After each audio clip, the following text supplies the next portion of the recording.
bideojokoen euskal komunitatea bestea. Ez esan hitza! Hitz hori ez da, bekat. Euskal bai, euskara. Eta... Bueno, gamer hauntxia orkestera dator. Eta, bueno, ikusten duzu, bi hitz osatuta dago, alde batetik game, ingelesetik datorrela joko esan nahi duna, eta erauntxia gaztelerazko txaparron edo zaparra da. Orduan jokoen zaparra da edo horrelako zerbait esan nahi du gure komunitateak. Azken finean aisialdirako web berri da, puntako teknologia erabiltzen dena hortan, mugikorrerako egokituta dago, diseinu simple eta erakargarri bat egitea pentsatu dugu, eta, bueno, teknologia aldetik edo barriko tripen aldetik guztiz eskalagarria eta moldagarria da, gerorako hobekuntzak edo prestatu nahi baldin badia sartzeko, ezta? Gero atal desberdina dauzka, alde batetik gameplayak, foro bat, bloga, eta bueno, gerora gehitzen fungean terminologia garatzeko atal txiki bat, eta txapelketa beste atal batera. Asko egon izkideo galdetuko zenuten, zer dan gameplay bat, ezta?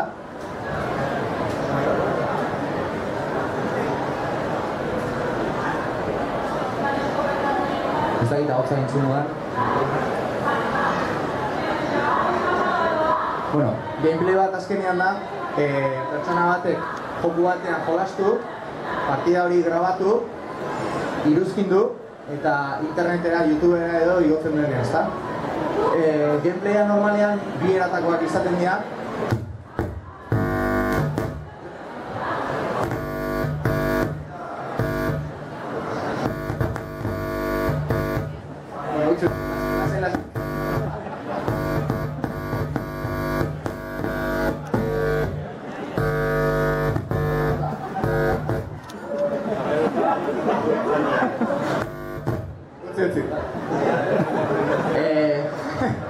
Azken finean, bueno, daiteke zuzenean iruzkindu, jolasten ari bitartean mikrofono baten bidez edo iruzkindu edo bestela grabatu, eta grabatu guztian horren gainean iruzkin bat egin, ezta? Ze motatako iruzkinak edo ze esan nahi dute jokalari, normalean jokuan aurki ditezken elementu desberdinen esplikazio bat, azalpen bat, ze arma erabili, ze tresna, nola pasa pantalla bat, edo besterik gabe, errekor bat egiten dutela, eta hori azaltzea.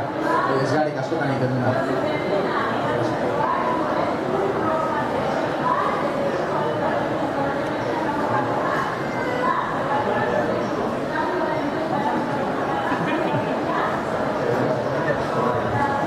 Pixka bat ibilbidea edo azaltzeko nondik datorren ideia hau edo nondik etorri da, lagun batek garik kasu honetan esan zidan berak gameplayak eta igotzen zitula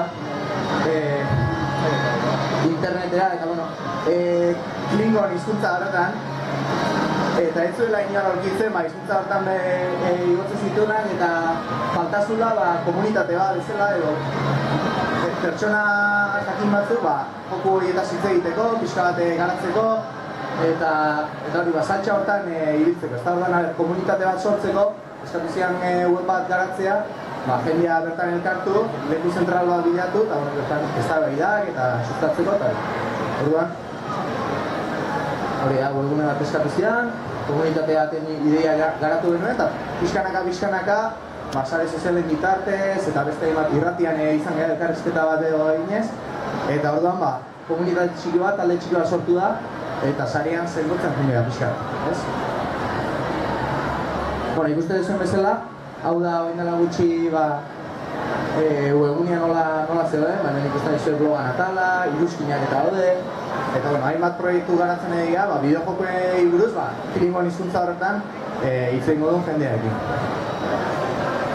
Bueno, hemen atal desberdinak, gameplayak aurkitzeko sistema bat daukagu, kategoria desberdinetan eta antolatuta, jokuan modalitateak, jokua behiek bai, eta bueno, aukera desberdinak daude gameplayak aurkitzeko.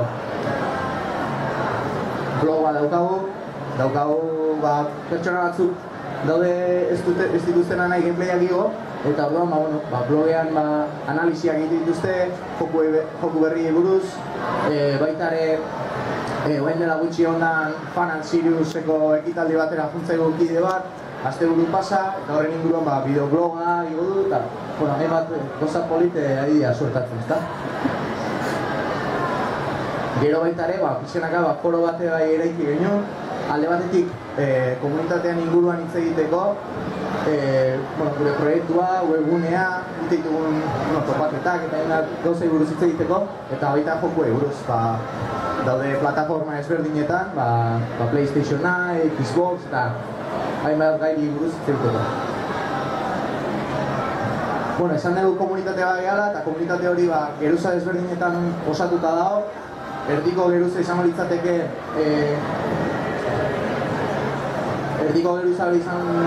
lagun talde bat, eta hori da talde motorra edo esango denukena, da tiratzen duna proiektutik, ezta?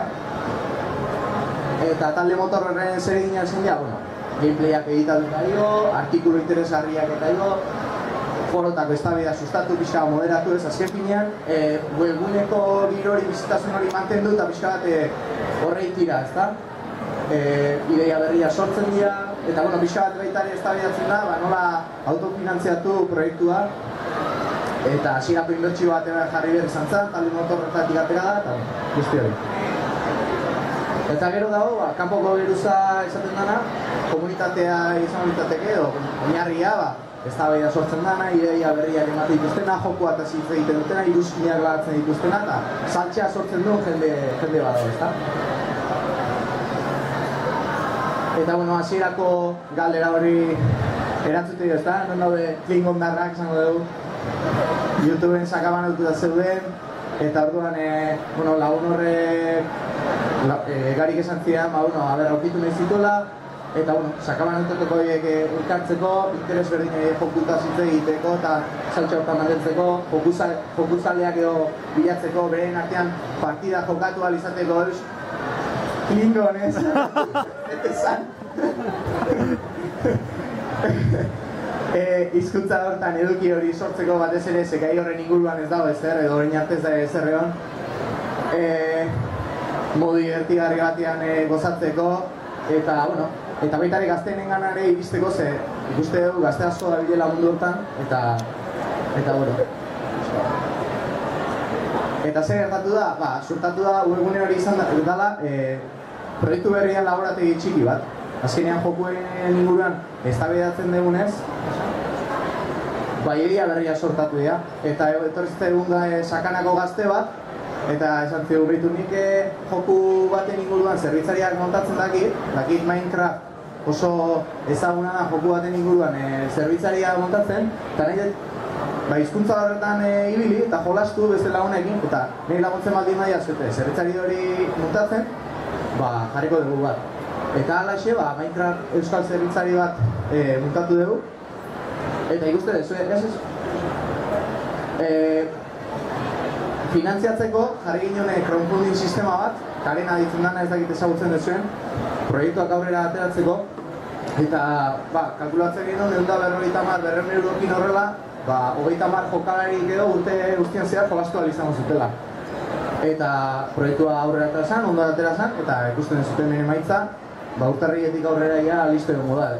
Alde batetik, ikusten zuten, hau dena eskuz montatuta dago, ez dakit ezagutzen zuten Minecraft jokua da, esan honek egola ulertzeko errexian Lego virtual bezala, bloke bidez eraikitzen dena, mundu guztia blokez osatuta dago. Eta ikusten dezuten hau dena, eskuz osatuta dago, Bilbo izango litzateke, bere Iberdrola dorreak egin da guzti, hau Donosti da, Anoeta eta Artzaionan katedralak, hemen Iruña daukau, eta Baionare hasita dago, hemen argazki honetan ez da sartu, baina eta mundu virtual hori osatzen nahi dira. Hemen daukagu adibidez, beste lagun bat gameplay bat egin zuen, mundu hortan.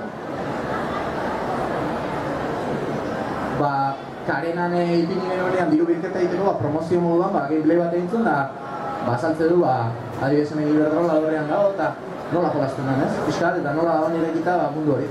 Eratu piskat.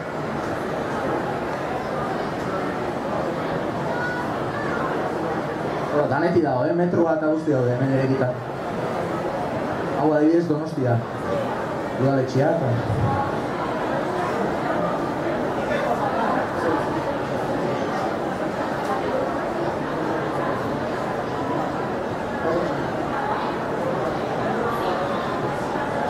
Bueno, eta hau izan da pixa guztia. Aurkezpen hau egin nunean oraindik txapelketak ez zeuden martxan, baina baina txapelketak egiteko aukera dago baita ere. Eta animatzen zaituztet bertan parte hartzea, ondo pasatzea, eta Klingon hizkuntza dena beste gauza batzuetan ere ibiltzea. Eskerrik asko da nahi.